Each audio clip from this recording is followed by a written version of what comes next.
10 meses depois de perder meu marido, tive uma certeza profunda. Eu precisava descer até o fundo do poço do luto para realmente me curar. Por muito tempo, senti que tudo em que acreditava, manifestação, amor, abundância, tinha se despedaçado.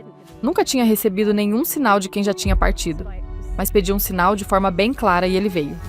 Neurocientista renomada, referência quando o assunto é manifestação. Nossa convidada de hoje é a conhecida e adorada doutora Tara Swart. É um prazer tê-la de volta. Às vezes eu peço por sinais e aparecem de um jeito que eu jamais imaginaria. Ele te manda sinais? Sim. Seu marido? Sim. Que não está mais entre nós. Sim. Recentemente tive um, que foi surreal. Nunca contei isso antes. Eu estava com um grande amigo que infelizmente nunca chegou a conhecer o Robin. Ele deu match num app de namoro com alguém chamada Robin Bieber. O quê? Uau! Existe alguma meditação que as pessoas possam fazer?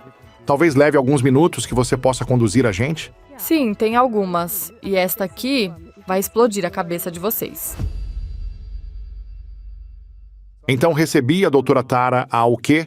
Quando foi nossa primeira entrevista? 2022. Em 2022 que você participou? Foi a primeira vez que conheci a doutora Tara e quase ninguém sabia quem você era naquela época. Acho que foi uma das primeiras entrevistas que você fez. Mas você já trabalha com neurociência há muito tempo.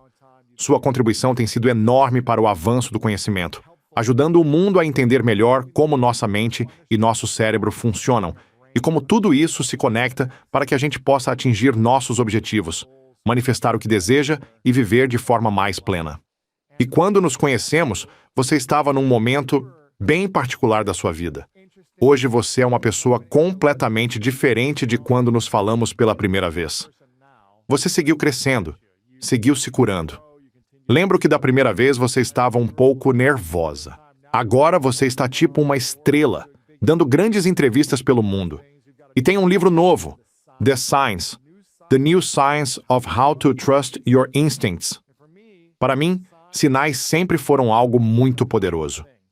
Sinais, símbolos, sincronicidades.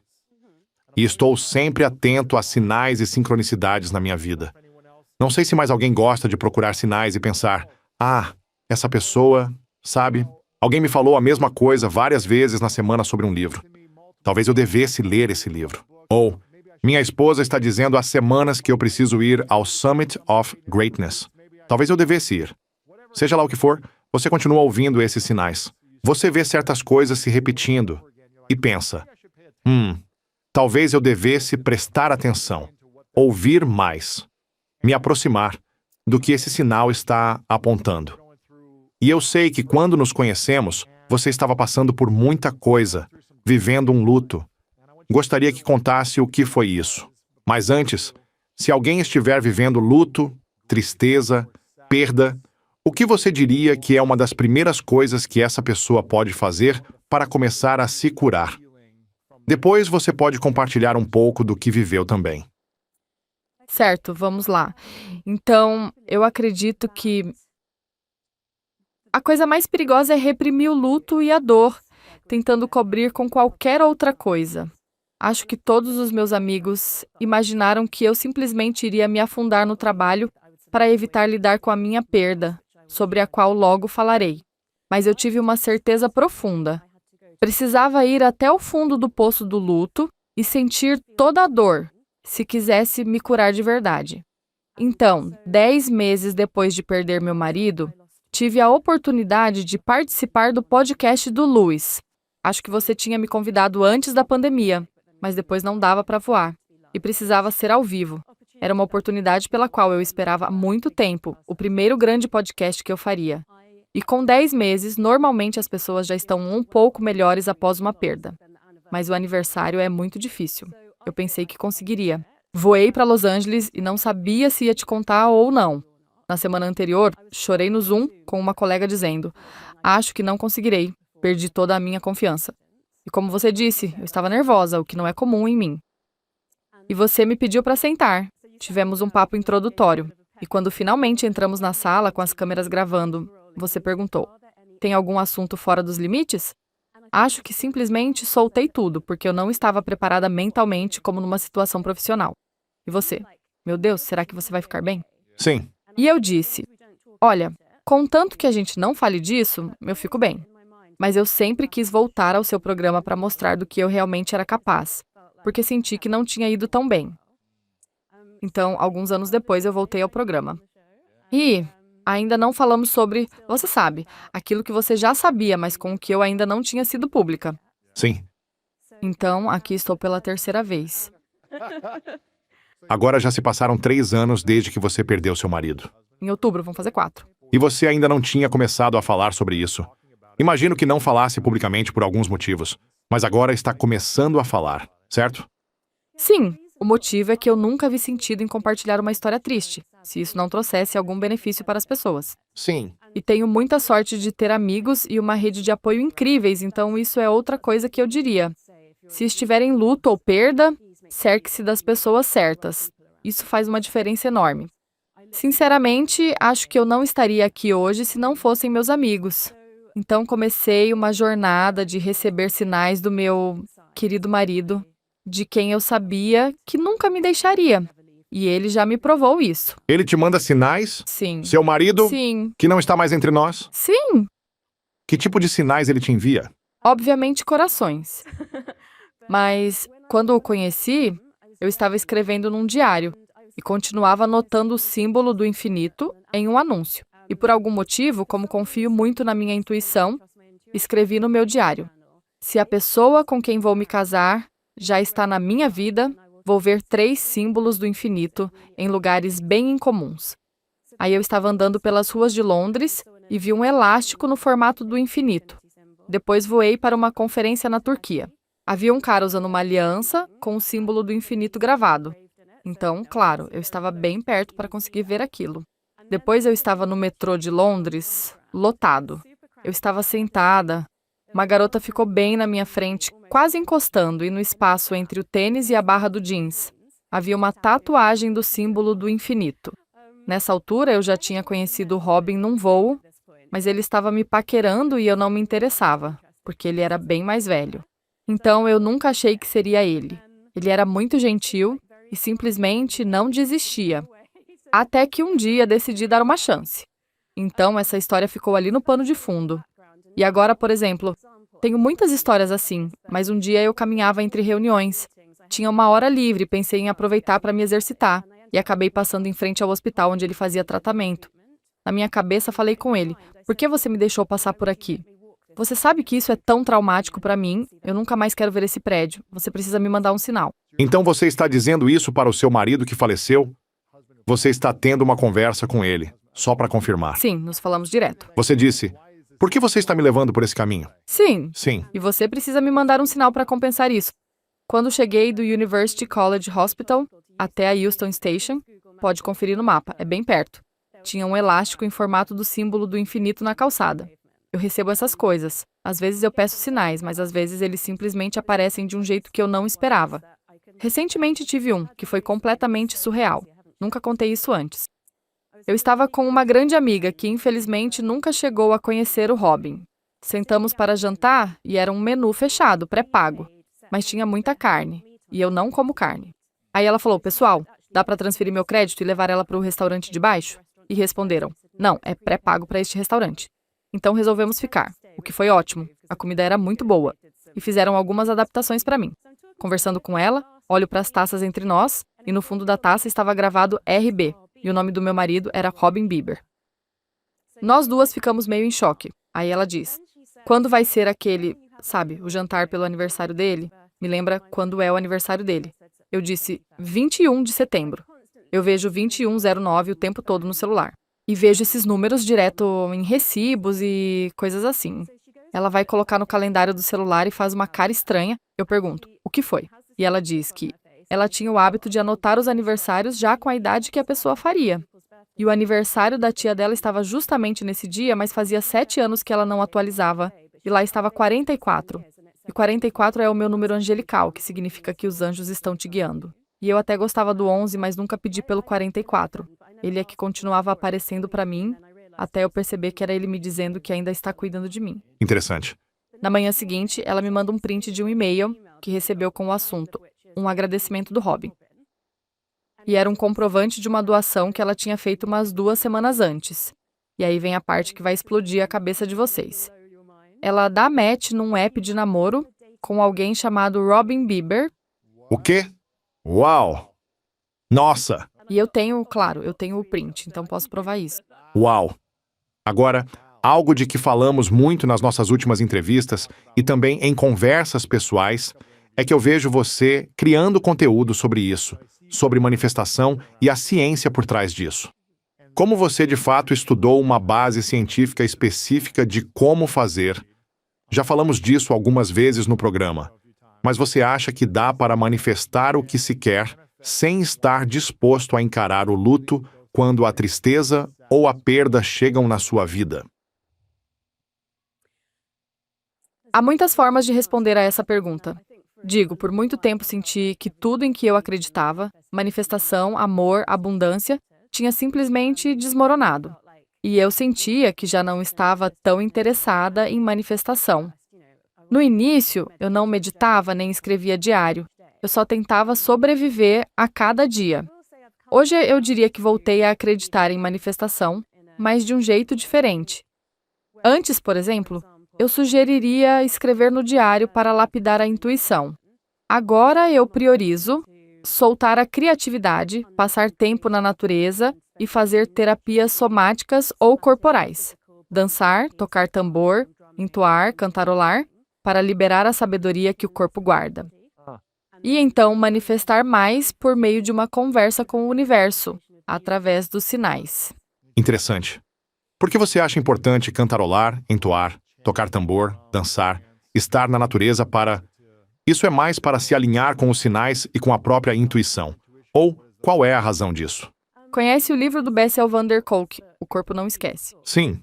Então, esse livro explica com muito cuidado como o trauma fica armazenado no corpo. As vias de TEPT no cérebro, como o hipocampo e a amígdala, não são o único lugar onde o trauma se manifesta.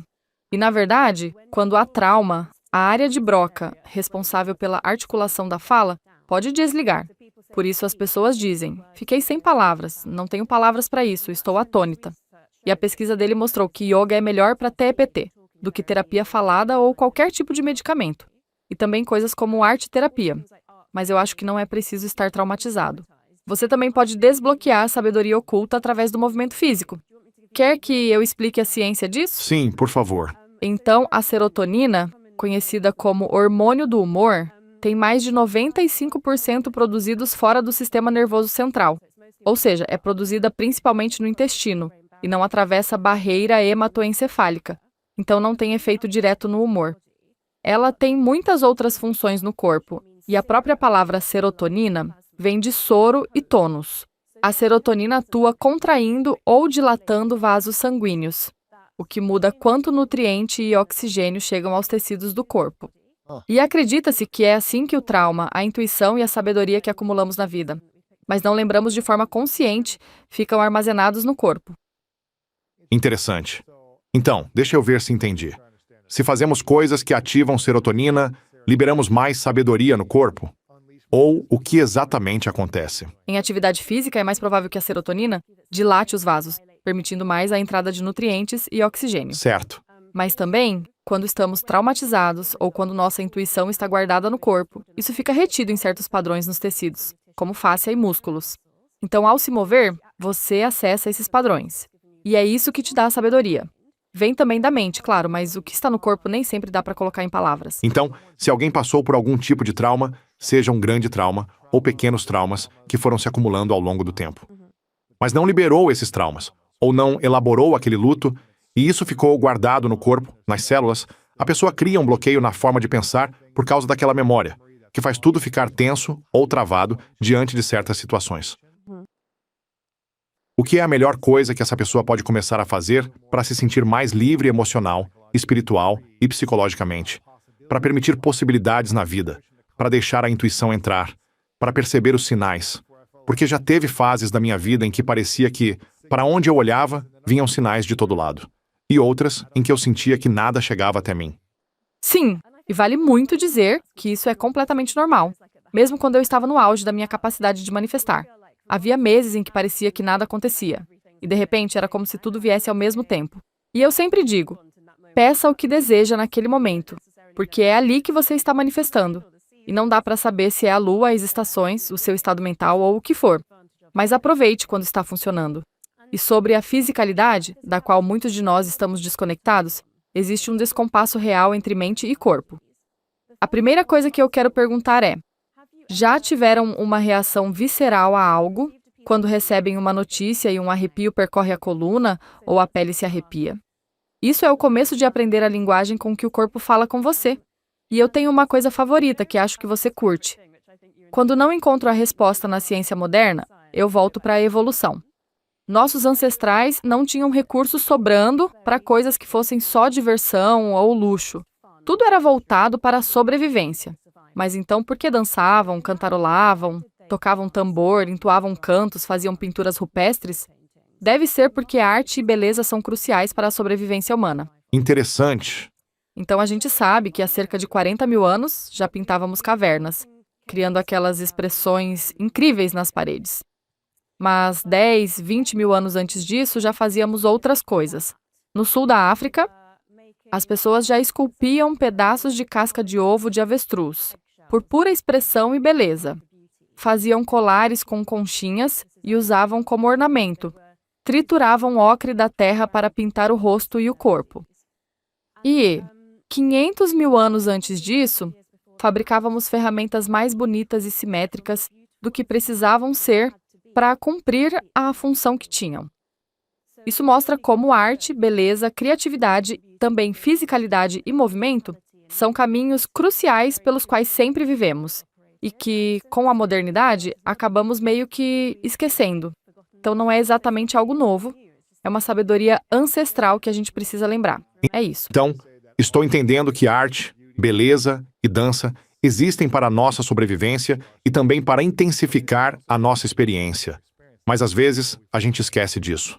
Sim, porque se pensarmos na época em que vivíamos na savana, era preciso acessar o instinto e o corpo para ler a terra, ler o clima.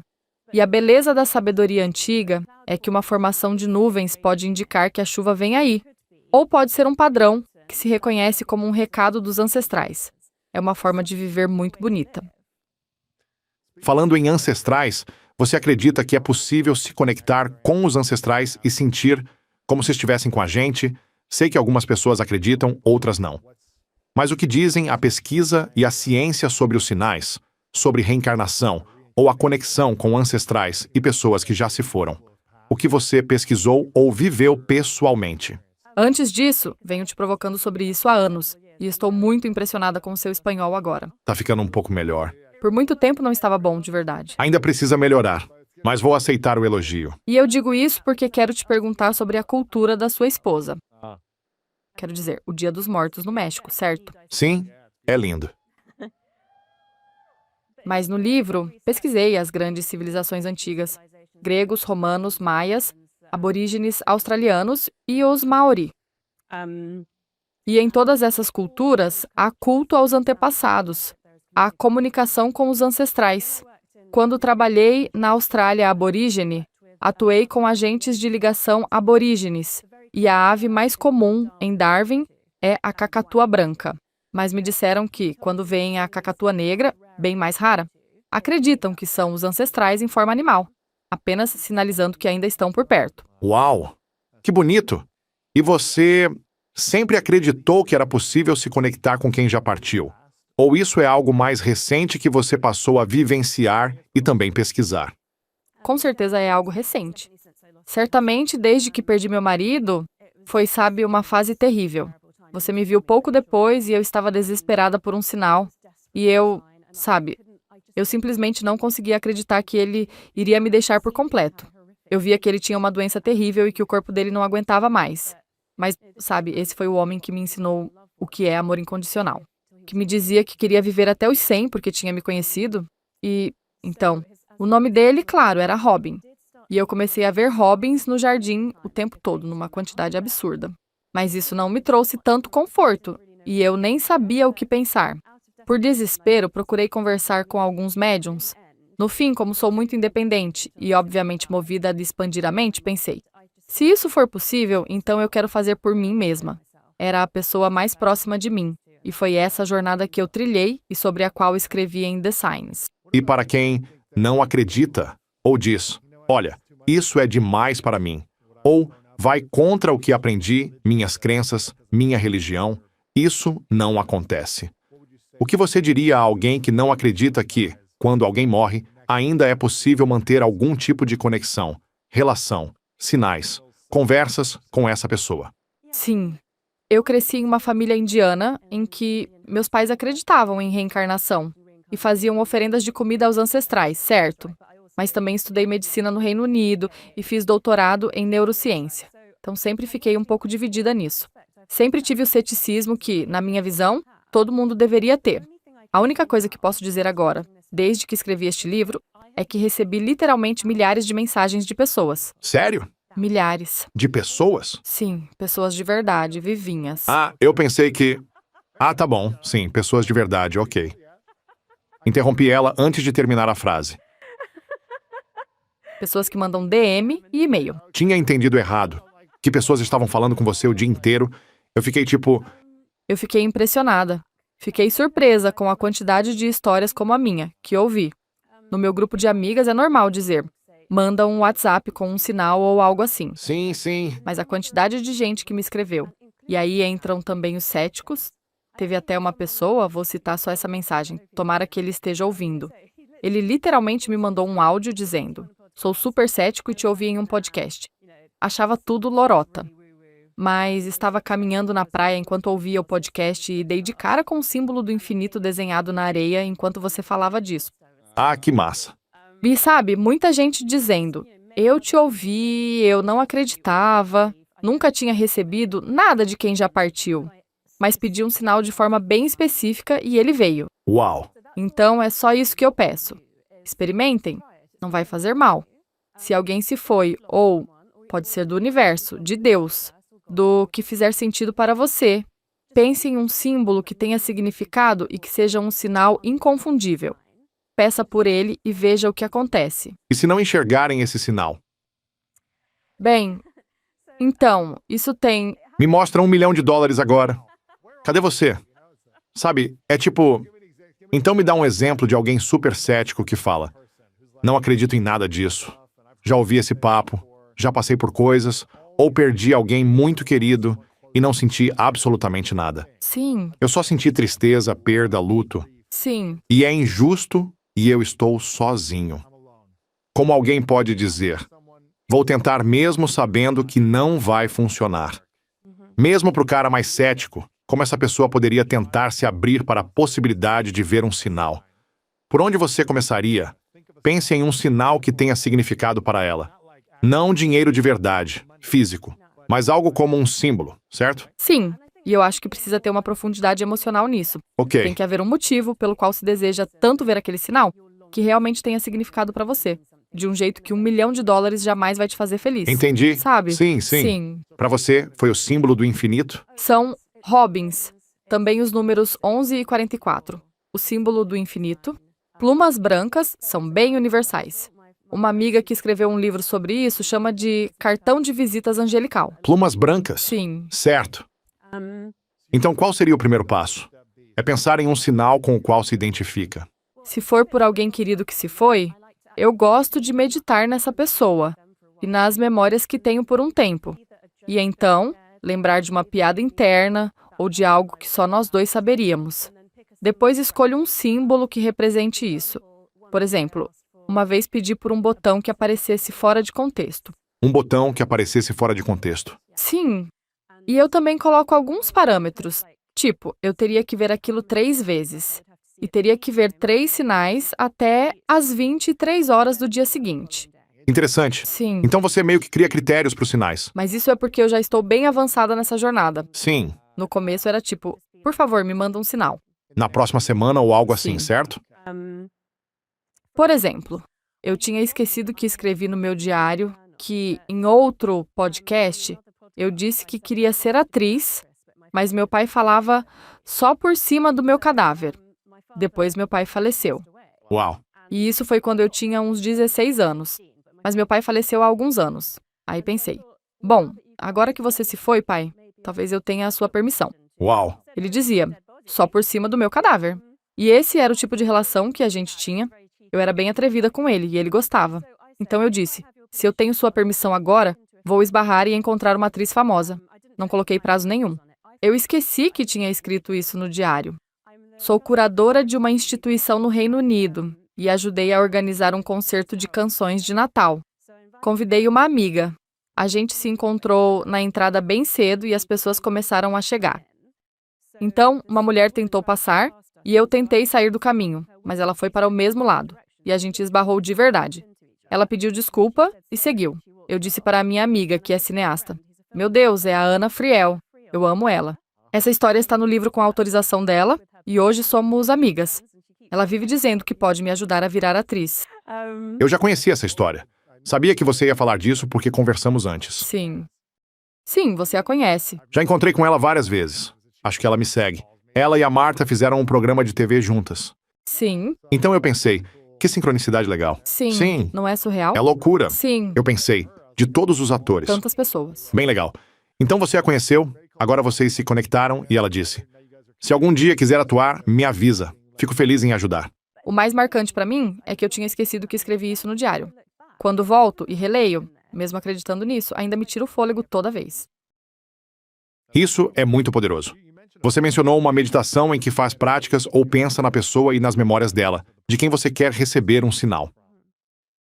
Existe uma meditação ou um processo que as pessoas possam fazer, talvez leve só alguns minutos, que você possa conduzir agora? Sim, existem algumas e estão no livro também. Mas antes quero dizer que parte da minha jornada foi cultivar a arte de reparar. E aprendi isso reparando na beleza. Isso é parte da neuroestética, um campo sobre o qual escrevi, que relaciona as artes e a beleza. Então, para mim, a natureza é o lugar mais fácil para praticar. Pode ser a floração na primavera, as folhas do outono, o que for. Percebi que a neuroplasticidade entra em ação muito rápido. Até porque faço um desafio de neuroplasticidade todo ano. Sim. Normalmente é difícil e demora. Mas com isso, muito rápido, notei que mais de 10 vezes ao dia eu dizia, nossa, que coisa linda! E pensei, ok, meu cérebro com certeza está... Procurando essas coisas. Sim, e encontrando. Isso ajuda a notar sinais, porque a rede de saliência do cérebro fica com o filtro menos rígido. Também escrevi sobre saliência e habituação no livro. Então, selecionei algumas meditações ligadas aos sentidos e quero compartilhar agora uma focada no sentido da audição. Certo. Para quem quiser participar conosco, feche os olhos e sente-se sem cruzar braços ou pernas. E vamos começar com um pouco de respiração, só para entrar no estado. Comece percebendo a sua respiração. Não tente mudar nada. Porém, assim que voltamos a atenção para a respiração, ela costuma mudar. Apenas repare se a inspiração e a expiração têm a mesma duração ou se uma é mais longa que a outra. E depois vou guiá-lo a respirar, contando até 4, e a expirar, contando até 4. Então, inspire, 2, 3, 4. Expire, 2, 3, 4. E apenas repita isso por alguns ciclos na sua mente. Depois tente fazer a expiração 2 tempos mais longa que a inspiração. Inspire 2, 3, 4. Expire 2, 3, 4, 5, 6. Repita por alguns ciclos. Isso ajuda a soltar. Agora, leve a atenção para longe da respiração e volte-a para dentro. E foque no som que consegue ouvir, o som que está mais próximo de você.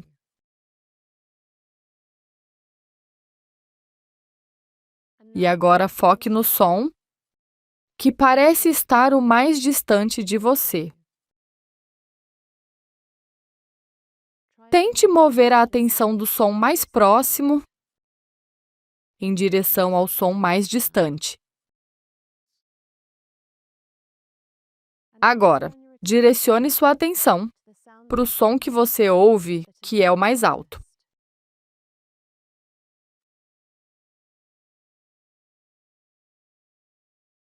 E então use os seus sentidos para localizar qual o som mais sutil que você consegue perceber.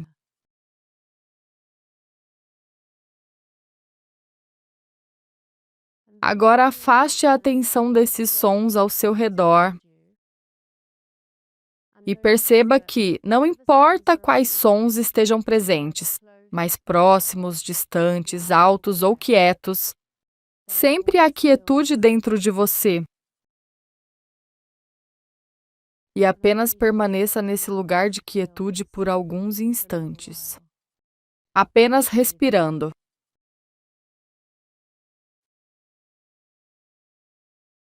Quando estiver pronto, abra suavemente os olhos e traga-se de volta para esta sala, de volta para o corpo. De volta ao aqui e agora.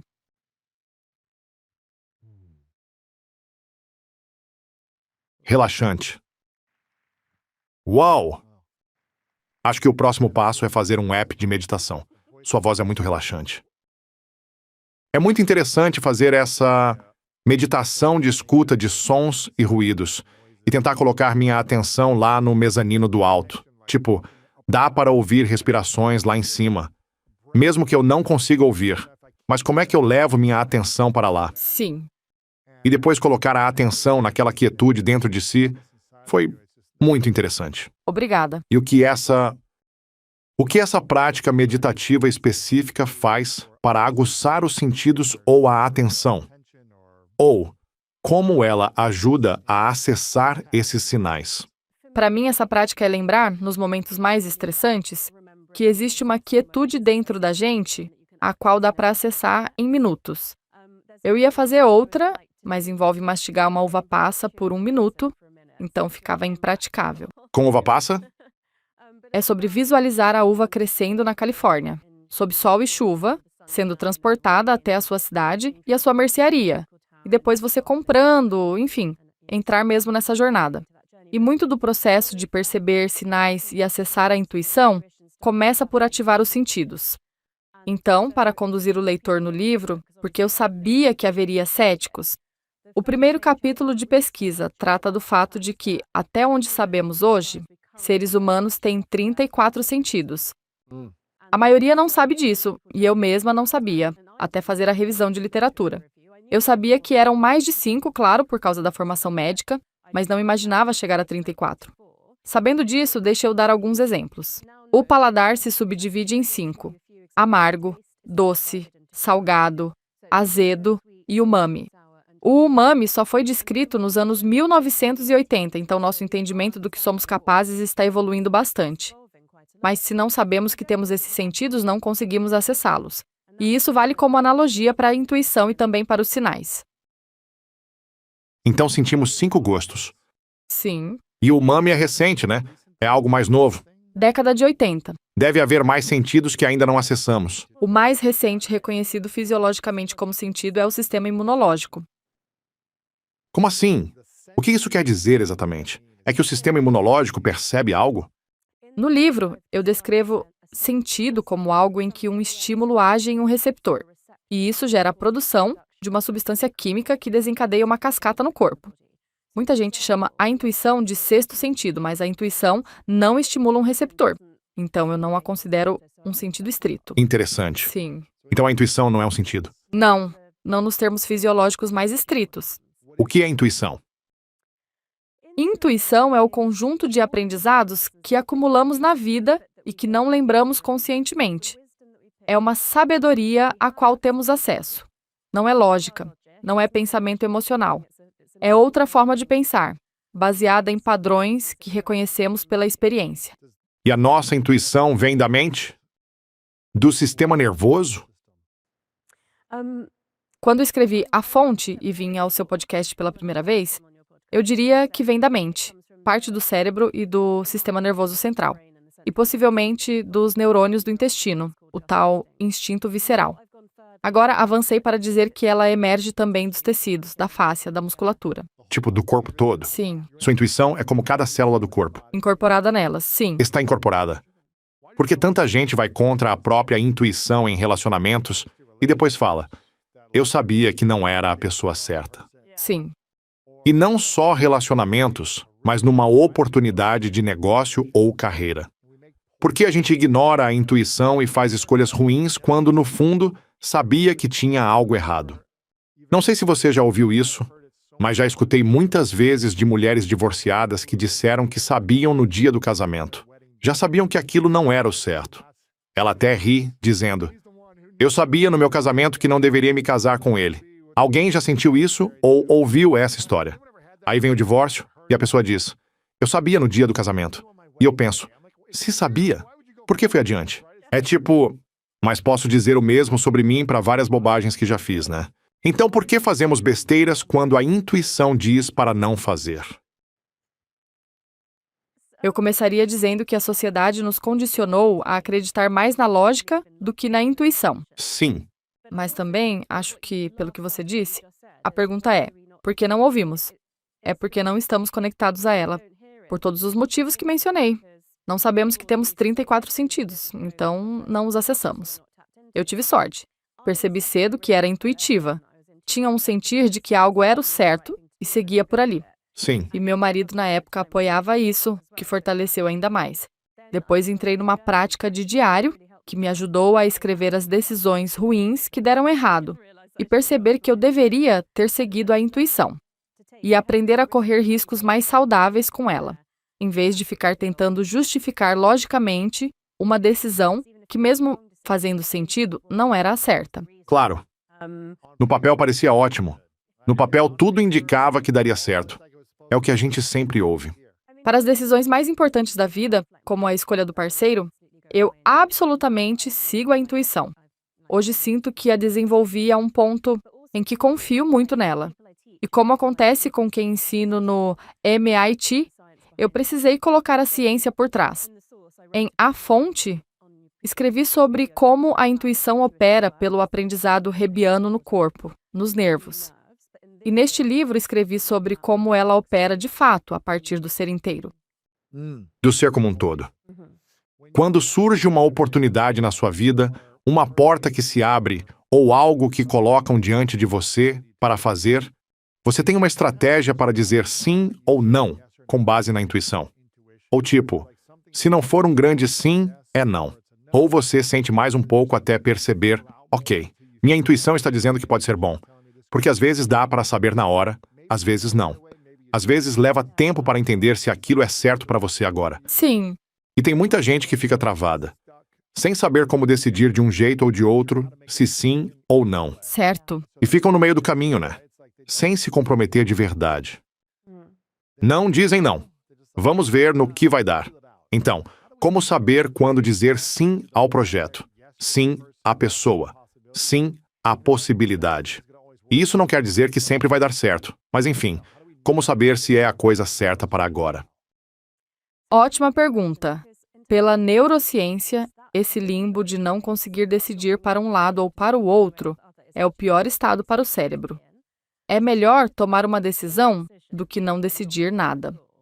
E o que aprendi é: confio na minha intuição e, na maioria das vezes, ela acerta. Mas também aprendi que, se dou um passo numa direção, ou eu faço aquilo funcionar. Ou, se não for a decisão certa, eu dou um jeito de corrigir o rumo. E confio em mim para fazer isso sempre. Precisamos tomar várias decisões erradas para ganhar sabedoria, para fortalecer a intuição, Sim, para saber o que fazer no futuro. sim. É preciso errar um pouco. E dá para construir isso arriscando nas coisas menores? Não no maior passo de todos, tipo comprar a casa, algo assim. Sim, claro. E as pessoas vivenciam isso de jeitos diferentes. Existem termos que soam mais New Age, tipo clareaudiência, clarissenciência, claricognição e Ai, meu Deus, não faz isso comigo. Clarividência, que é ver algo e saber que está certo. Clareaudiência é ouvir. Pessoalmente, eu vivo algo mais próximo da claricognição, que é simplesmente saber que certas coisas estão certas. Clare o quê? Cognição. Cognição. A sua cognição. E a clarissenciência é sentir no corpo que está certo. Interessante. Isso pode ressoar de formas diferentes para cada pessoa. Dá para receber em outra modalidade. Mas acredito que escrever e reler o diário é um ótimo começo. No livro, há alguns exercícios que combinam corpo e mente para acessar a intuição. Então essas são algumas coisas que dá para fazer. E quando amigos ou família dizem, não, essa pessoa não é para você. Deve confiar na intuição de quem está mais perto, ou essas pessoas não conhecem de verdade a sua intuição? Só você conhece a sua intuição, mas acho válido confrontá-la com a sua própria lógica e também com a lógica de alguém em quem confia muito, especialmente se não estiver 100% seguro. Se tem um dilema, peço a opinião de 3 amigos e escolho quem eu sei que vai me desafiar e criticar meu raciocínio. Se uma pessoa não gosta do seu parceiro em potencial, essa é a opinião dela. Mas se 4 ou 5 dos seus amigos não gostam, então você provavelmente precisa ouvir. Sim, verdade. E como saber? Ouvimos muito isso em relacionamentos. Meus pais ou minha família não gostavam desse cara, dessa garota, mas eu estava tão conectado, era tanto amor. Se a família ou os amigos mais próximos acham que não é a escolha certa, ainda dá para construir um relacionamento bonito? Ou o que você acha disso, afinal? Como minha melhor amiga me disse uma vez, e isso ficou comigo até hoje. Por mais que amem e cuidem de você, todo mundo tem uma intenção para você. Tipo uma expectativa? Sim. E mesmo que seja, não quero que você quebre o coração, ainda assim é a intenção deles. Eu realmente acredito que a gente tem que viver ao máximo. Se tem algo que aprendi ao perder meu marido, é que cada segundo, cada decisão é um privilégio. Eu poderia ter seguido por um caminho de amargura, achando que a vida foi injusta comigo. Levou anos, como você sabe, mas saí disso pensando. Sou muito sortuda por estar viva. Eu preciso me jogar nessa vida com tudo que eu tenho. Uau. E se isso incluir futuras decepções, não vai me matar. Sim. Uau, que bonito. É lindo, sim. Tem uma citação aqui sobre... No seu livro, página 196. Quanto mais estável e amparado você estiver, maior a chance de ter recursos para trazer sinais para a sua vida. E se estiver de mente aberta para a possibilidade de algum tipo de consciência compartilhada, então, sentir sua conexão com os outros e o apoio da sua tribo te aproxima de acessar sabedoria. E pela minha experiência, é quando os sinais viram parte do cotidiano. E quando abri este evento, falei desse tipo de mastermind, dessa comunidade. Alguns vieram sozinhos e tomara, vão conhecer alguém aqui. Alguns arrastaram alguém que nem sabia que ia vir. E alguns já vêm há anos, enquanto para outros é a primeira vez. Sentir-se apoiado é uma das coisas mais poderosas que se pode ter. Infelizmente, nem todo mundo tem pessoas que apoiem e acreditem. Então, tomara que aqui você encontre esse lugar, nem que seja só neste fim de semana. E que depois leve alguém, se conecte com alguém para continuar te apoiando. No meu caso, foram muitos anos sem me sentir apoiado. Mesmo com pessoas me apoiando, Sim. eu não me sentia compreendido quando eu era criança. E precisei aprender a me apoiar por dentro e quase me dar amor e carinho. Por mais estranho que pareça. Por dentro. Com meditação. Com paciência comigo mesmo. Com gentileza. Em vez de ficar, sabe, irritado comigo o tempo todo pelos erros. Sendo mais gentil comigo. Eu precisei me dar misericórdia.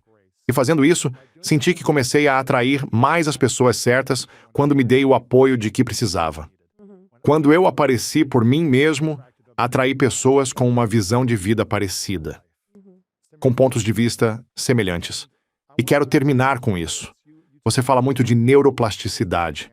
Você é mestre nisso. Ensina esse tema. Seus livros, seu conteúdo são incríveis. E neuroplasticidade é algo que me fascina. Como as pessoas podem usar esse conceito, a partir deste fim de semana, para começar a remodelar crenças e pensamentos. Aqueles pensamentos que travam ou puxam para o negativo. Como remodelá-los para criar hábitos mais fortalecedores depois daqui.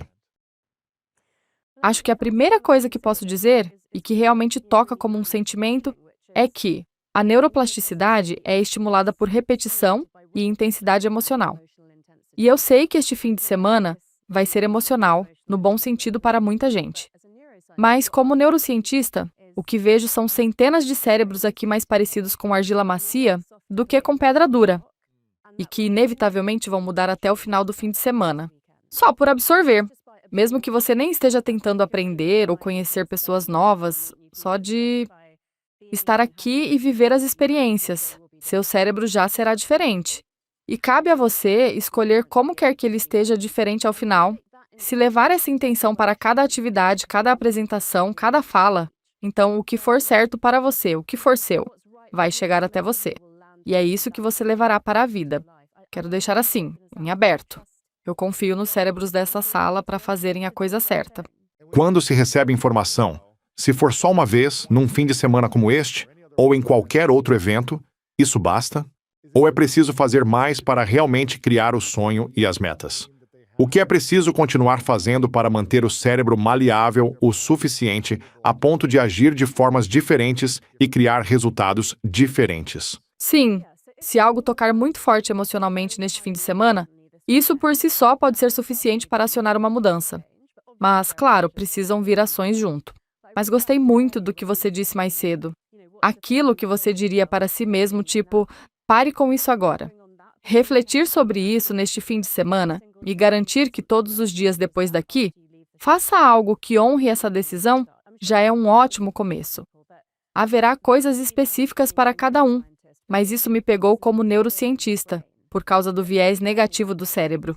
Então, virar essa chave negativa, listar de 5 a 10 pequenas ações para mudar o status quo da sua vida seria um excelente começo. Uau! Doutora Tara, obrigado por estar aqui, vindo do Reino Unido.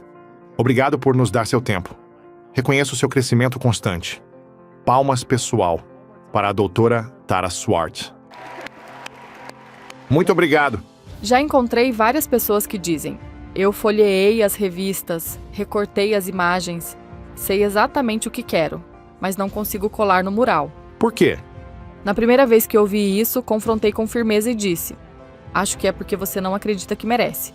Conversamos bastante sobre isso e acabou que